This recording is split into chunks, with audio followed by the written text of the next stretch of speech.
Knowles. In the spring of 2011, FSU head football coach Jimbo Fisher was on top of his game, leading the Florida State Seminoles to victory on the field.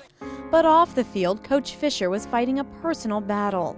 Doctors just diagnosed his son Ethan with Fanconi anemia. That's a rare blood disease that usually leads to bone marrow failure. Because of this disease, there is a mutation that is in the cell, and it doesn't always do what it's supposed to do properly in the body, and because of that, they're at a high risk for cancer. So it starts as a blood disease, but it unfortunately leads to so many other things. Not only are the Fishers using their popularity to raise money and awareness for Fanconi anemia through their Kids First Fund, but they're also helping increase the blood supply by hosting several blood drives at Florida State University. There are a lot of people who are suffering from diseases that they have the same thing. It's a life-threatening situation, and if they don't get a transfusion, then they suffer the risk of not making it. So the blood has to be available. Ethan has not yet received a blood transfusion, but it's likely in his future. It's a fine balance. Once it gets to a certain point,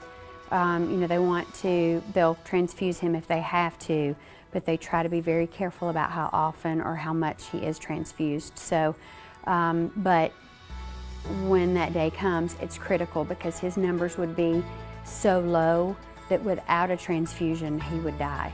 While the Fishers hope for a cure, they're grateful to blood donors for literally giving the gift of life. We're hopeful that we can figure out a way to fix it while it's still a blood disease, and if we can do that, then maybe we can get rid of it. Help support Jimbo and Candy Fisher's Kids First Fund by rolling up your sleeve and proving you really do bleed garnet and gold. I'm Nancy Gay reporting.